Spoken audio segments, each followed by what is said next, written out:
Hey everyone, welcome to this explainer. Okay, so when you picture Antarctica, you probably just see white, right? Just this massive, empty, frozen wasteland. No birds, no plants, literally nothing. But we're going to dive into some recent geological research that completely shatters that illusion. Seriously, what's hiding deep below that ice is so wild, it honestly feels like something straight out of a sci-fi movie. Today we're looking at a 1970 Soviet drilling operation that went down, wait for it, 4,000 meters into the ice, only to suddenly stop dead in their tracks. Why? Because they hit something unimaginable. Massive bodies of liquid water that had been totally isolated from the rest of the planet for up to 15 million years.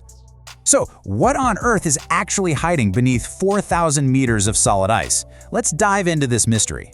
To really grasp the sheer magnitude of what scientists have found down there, we need to take a virtual descent, starting right at the surface and going all the way down.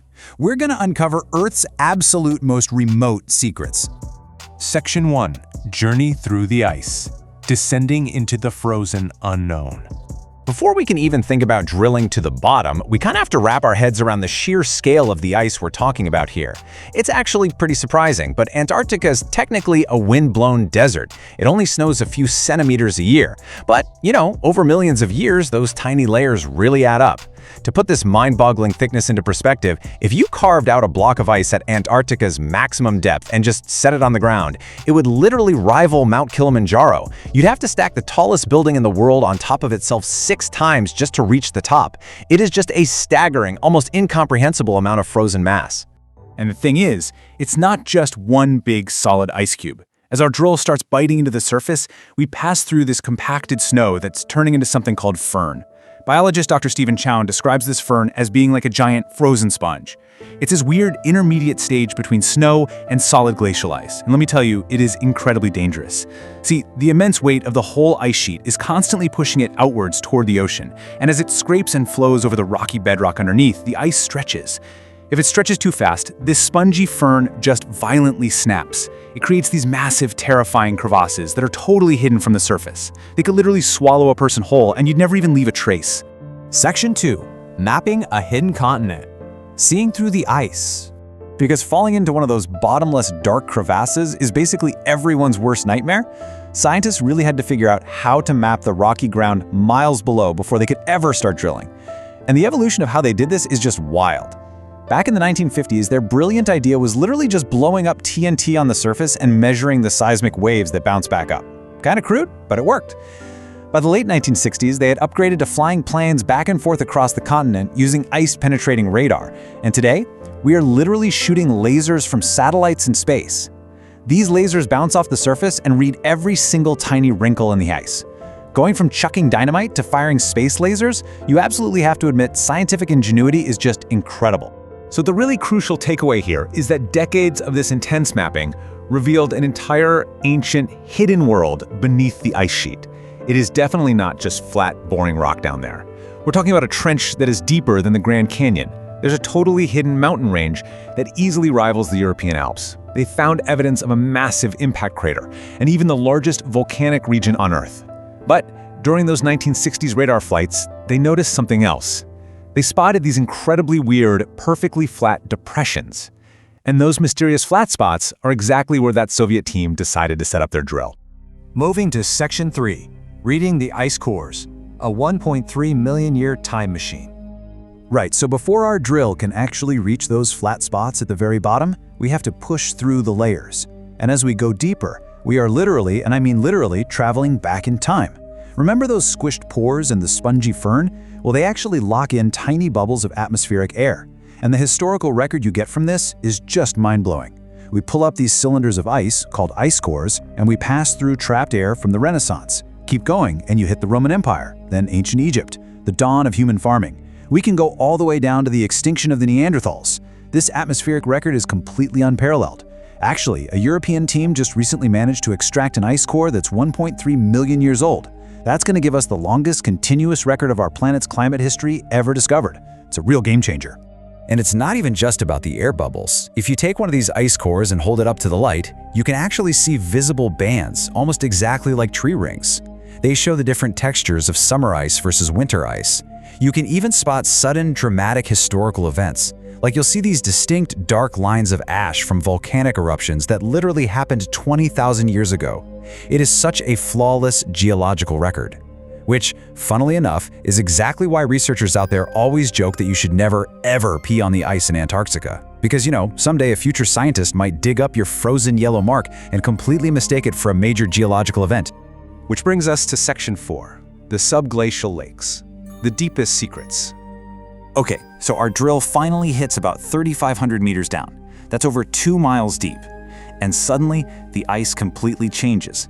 It goes from those compacted snowy layers to this crystal clear ice that actually formed from water freezing from the bottom up. And this was the smoking gun. It was undeniable proof of what those weird flat spots on the radar were. They were massive bodies of water. We're talking lakes like Lake Vostok, which, by volume, is the 6th largest lake in the entire world. It's roughly the size of Lake Ontario. But how on earth is there liquid water under miles of freezing ice? Well, it comes down to 2 things. First, that massive ice sheet actually acts like a giant thermal blanket, trapping the natural heat radiating up from Earth's core. And second, the pressure down there is insane. It's roughly 350 times the pressure you'd feel at sea level. And because water can actually stay liquid at sub-zero temperatures when it's under extreme pressure, you get these massive under-ice lakes. But as you can probably guess, drilling into a lake that's under 350 times normal atmospheric pressure is absolutely terrifying.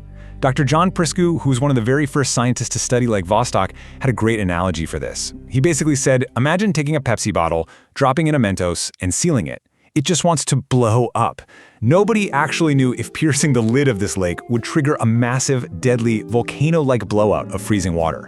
It literally took scientists a full decade of running complex calculations just to figure out a way to safely poke into these ancient lakes without, killing anyone. While they were crunching the numbers, satellite technology caught up and revealed something that just left everyone's jaws on the floor.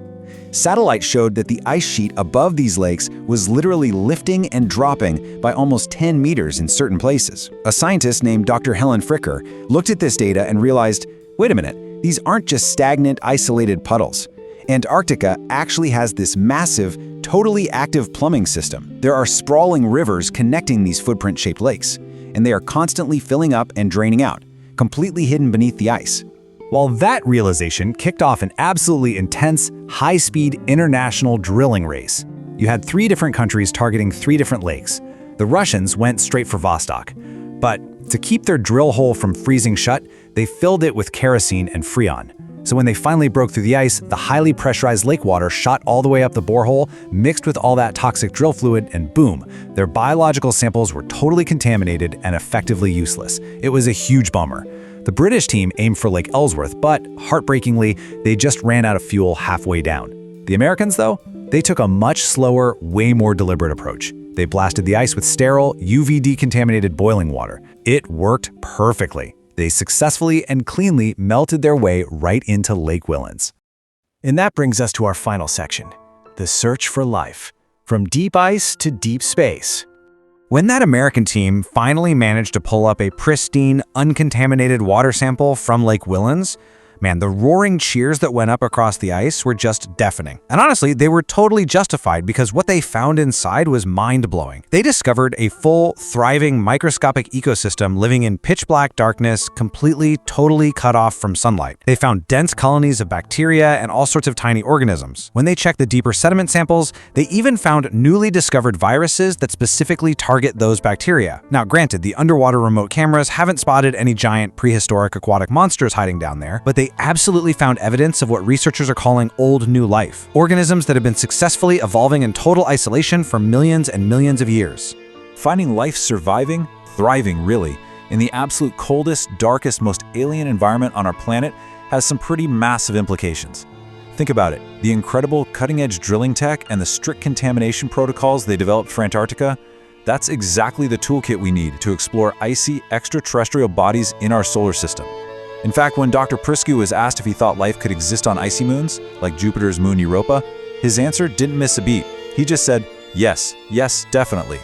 And I think that perfectly sets up our final thought for this explainer. If microscopic organisms figure out a way to survive and even evolve for millions of years beneath 4,000 meters of crushing, freezing, pitch-black ice right here on Earth, It totally changes how we look up at the night sky. The literal impossible has already been found right beneath our feet. So what on earth is hiding out there in the stars? Thanks so much for joining me on this incredible journey through the ice today. Stay curious, and I'll catch you in our next explainer.